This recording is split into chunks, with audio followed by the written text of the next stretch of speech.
Hello, and welcome to a quick tutorial slash small guide on the program Source Filmmaker.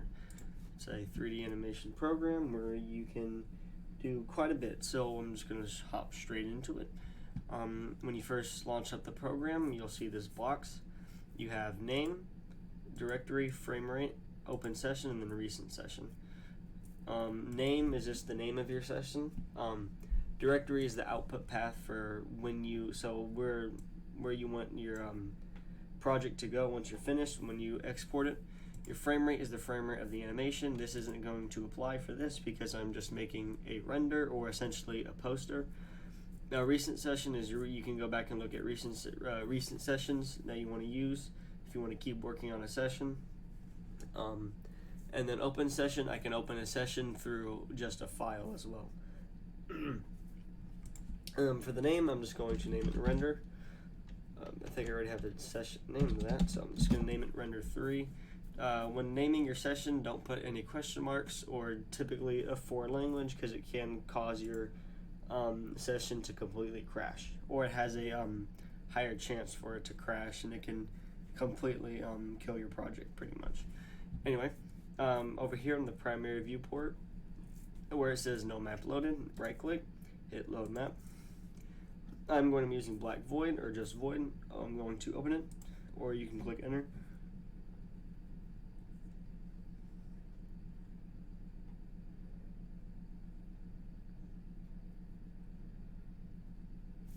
Alright, now the map is loaded, I'm going to right click again and hit enable lighting, or technically I'm unenabling the lighting, since when you open up a session for the first time, it automatically defaults to having the lighting on, but there's not. It's just going to be a black screen since I don't have any lighting enabled in my animation set editor.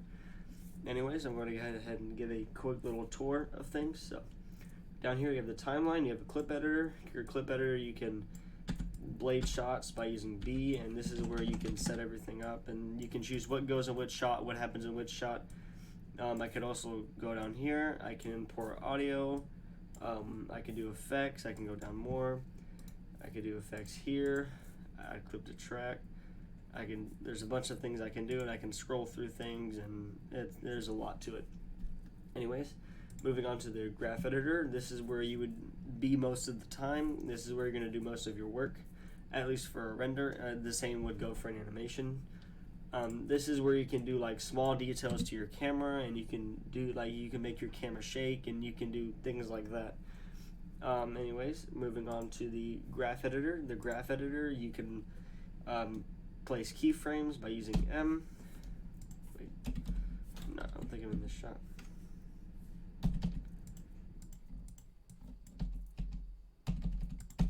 Okay, that's weird.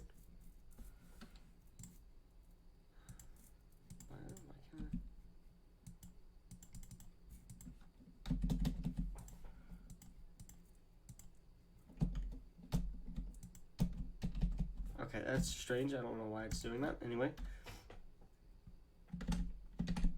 And your graph editor, or you can use this. This is where you'll be doing your animating and stuff. You can use place keyframes using M.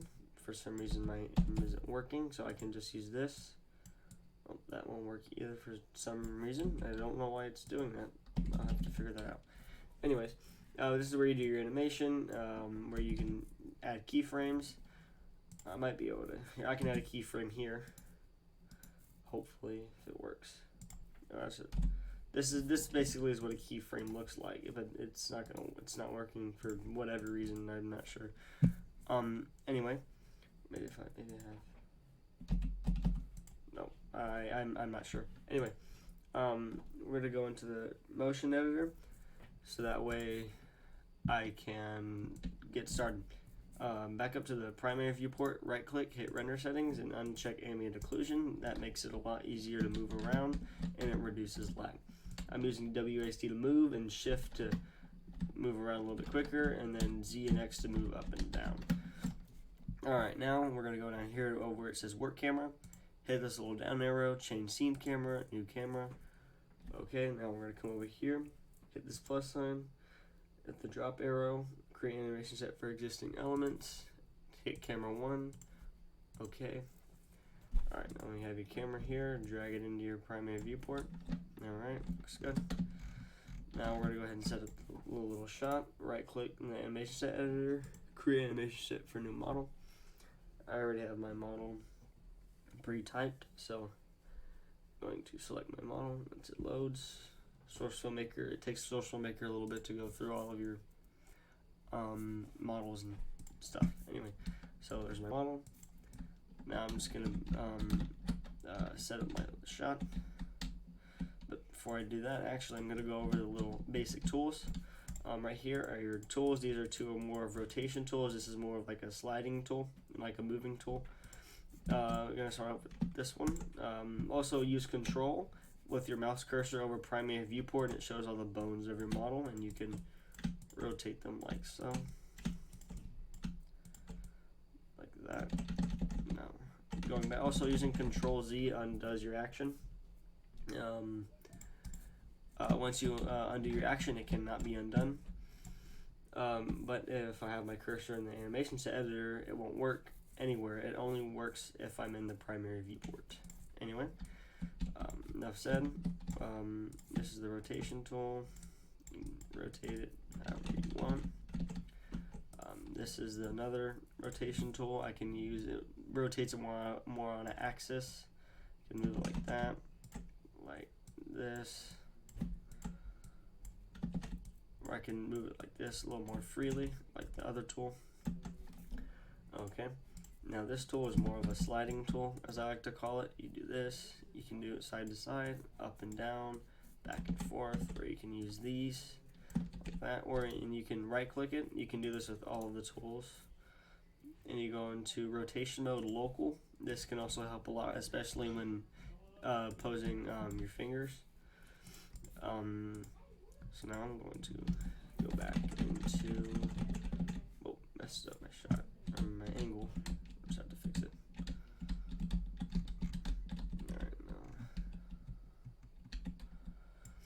Anyways, let's go ahead and start getting to the posing. I'm going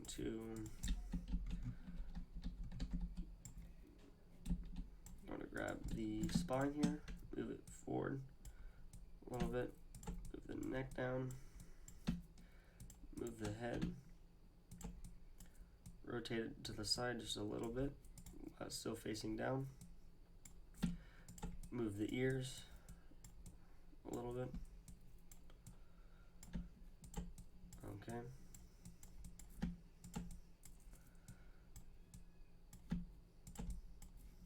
Alright. I can bring it down if I want to, so that way it's more visible in the shot. Actually, I'm just gonna keep it how it was.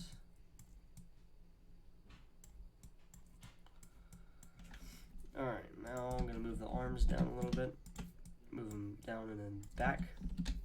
So I'm gonna do the same with the other arm. Move it down and then back. And then since nothing down here is in my camera angle, I do not have to pose it because it will not be seen. That's also something for animation. Typically you don't animate any of the bones that are out of the camera or can't be seen. It saves a lot of time, and it saves a lot of time. Anyway, I'm gonna be a little bit picky about the ear posing, but that's fine. Okay, now I'm going to finish the posing. I'm gonna open the jaw a little bit, not too much. Alright, I can move the eyes down. You can also find all of your bones in here by hitting these plus signs, and it has different body groups that you can go through. So I'm gonna grab, and also you can move multiple bones by holding Control and selecting like that. And I'm going to right click this and use local. I have local already enabled. And I can move both of the eyes. So I'm going to move the eyes down.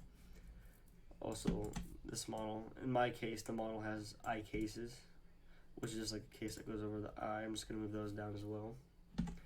Actually, I'm going to move those back up. Actually, let's have them just staring forward. Alright, now I'm going to pose the eyelids to give them more of an expression. Move them down. I have the wrong one. add an eye case. Move them down or move them up. Give them more of a pose, more of an expression. My bad. This doesn't look all that great, but it's fine. This is just something quick. Let me go back. Alright, do that. Whoa, I messed up. Let's begin. Alright, there we go. We're gonna just do that. Give more of a pose. Okay, posing's just about finished. I'm gonna go ahead and zoom in a little bit more. Just gonna move the camera forward. Rotate it.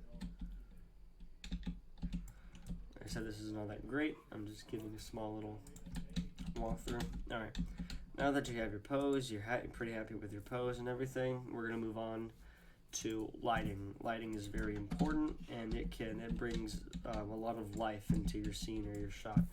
So there's a lot to go over, so I'm just gonna very briefly touch up on it. So go over to the animation set editor, right click and hit create animation set for new light. Alright, then you're gonna click it, drag it over into your primary viewport, hit this, hit enable lighting. As you can see, we have a light. Now there's basic rules for lighting called 3-point lighting, which is a key light, a rim light, and a fill light. I'll go over that a little more in a little bit. So for now, I'm going to do an outliner light, which is a light that goes behind the model like this. It makes your model pop out a lot more and makes it a lot more visible. So over here is all of your lighting settings. I'm just going to very briefly go over them. Intensity, make your light brighter or darker. So I'm going to go for a more darker of a tone. I can use FOV here to make it cover more of my model. Shadow filter size and shadow attend size, you can just drag those down. That's just my style. People do it different ways though. That's mine. Radius is kind of how far your light, how much space your light covers in a way, kind of like FOV. So I'm just gonna put it about right there. I'm gonna go down. I'm gonna quadratic attenuation is like another brightness light. It just helps out a little bit more. So I'm gonna bring that down like so. Okay, and far as a 10, I can how far my light how far my light goes, how much I want it to hit my model or whoever it's hitting.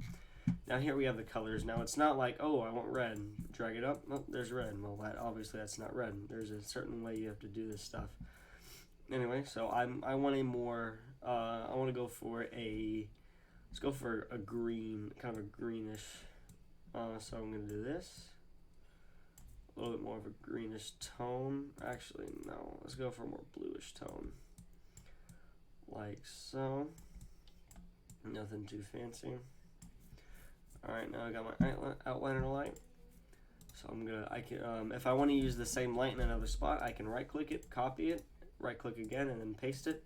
I can drag it. So now I'm going to show what call it pretty much the outliner light. So you put lights like kind of here. You can choose how far you want it to, how far over or how far down. Typically, I do mine like this, about right here.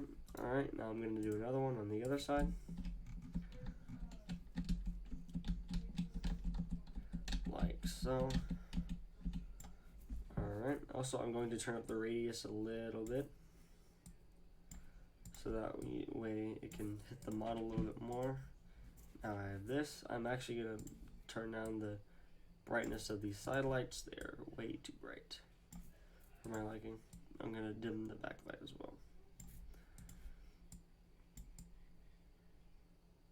Okay, now we're going to use a more dynamic range of colors. So I'm going to go back, spawn in a new light, and the same thing. This time I'm going to be using a fill light. A fill light is pretty much a light that fills the whole model in a sense. So I'm going to be doing this. Same process as before. Just go through all the lighting. I'm just only going to put a little bit of radius, not much. I'm going to go down, dim it. dim it a little bit more. There we go. All right, now for the color, I'm gonna go for a little bit of a red. So I'm gonna go here. I'm gonna drag it up like so. I don't want a deep dark red, kind of just a kind of an orangish red. So we're just gonna place it right there. All right. So we're gonna slide that up a little bit. Like I said, this doesn't look all great, but that's fine. And we're going to dim it a little bit. Now this is where the Farza 10 comes into play. I don't want it to hit my whole model. I just want to have it hit a little bit, like so. I'm gonna go ahead and drag it down a little bit more. All right, that looks good. Now I'm going to do another light on the other side, but I'm gonna do, I'll do another blue light. How about that? We'll do another blue light. Also, another thing, you want your colors to contrast with each other so it all flows together pretty well. That's pretty important. All right, I'm gonna make this light a little bit brighter. Bring it up.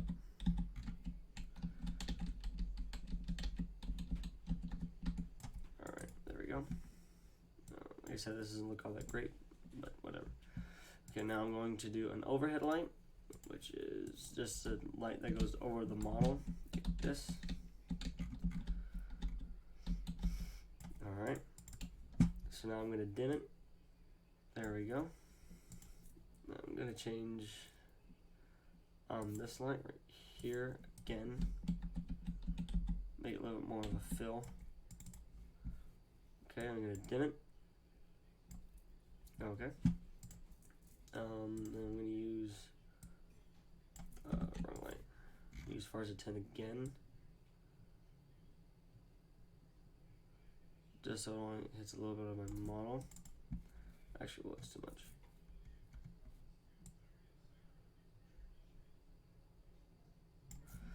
Okay, we're going to bump up the radius a little bit more. So now, render's pretty much done. So move on to camera. We have field of view, focal distance, aperture, tone map scale, and a bunch of other stuff. So I'll go ahead and do the tone map scale. Tone map scale, you can make it brighter or darker. I'm going to make mine darker, like so. Now I have focal distance and field of view. Field of view, I can zoom out or zoom in, like so. Focal distance is pretty much where you want your camera to focus on. So we're going to do this. And then aperture is how much you want it to focus. I usually put mine up all the way, or if it's not high enough, I can re-ramp it, and I can change the max to 40, hit enter, and then I can have more aperture, which will make it a lot more blur where it focuses where I want it to focus. Now bloom bloom is pretty much these things right here, and it brings out like it makes objects brighter in a sense, if that makes sense. But typically I don't use bloom for SFM since it's not all that great, so I just put mine all the way down. Alright, now for your shadows. Shadows are pretty important. You don't want them too pixelated. And you want them to fit with your scene. So I have darker lighting, so obviously I'm going to make a little bit darker of shadows. So this is where I was talking about ambient occlusion. I have to enable it again, render settings, enable it. Alright, as you can see, my shadows are back on. So here's what I do. I turn my SSAO bias all the way down, my strength all the way up, not all the way, just a little bit, and I turn this down.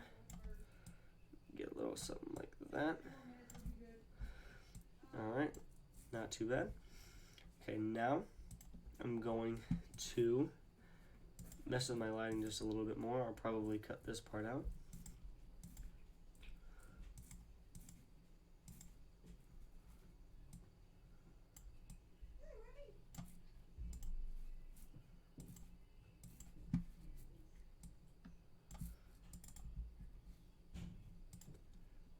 Alright, so I messed with my lighting a little bit more. I didn't do too much. I just made it a little bit darker.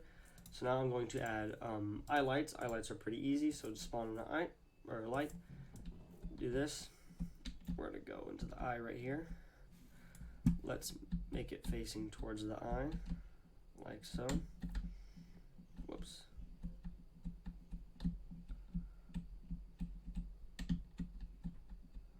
Actually, we won't do highlights. We'll just leave that out. Anyway, so now if we go into our clip editor, we can see it applies most, or if not mostly all of our changes. As you can see, it's a lot more enhanced compared to over here. So actually, I want to add a little bit more focus to that, and we're going to bring this up. I'm going to focus it kind of right here. Alright, that's a little too focused. Bring it down, aperture. There we go. Alright, and that's pretty much the finished product, and that's pretty much a pretty basic tour of SFM, at least for rendering, or just a still image. Usually I can add props and stuff around it to fill in those dark spaces. So if I want just some stars or just whatever, I can add that. I'm just gonna add those real quick, just so the scene's not so blank and just a void behind it. Usually I wouldn't put more, I guess, put a lot more scenery into it. So we're just gonna put some stars right there.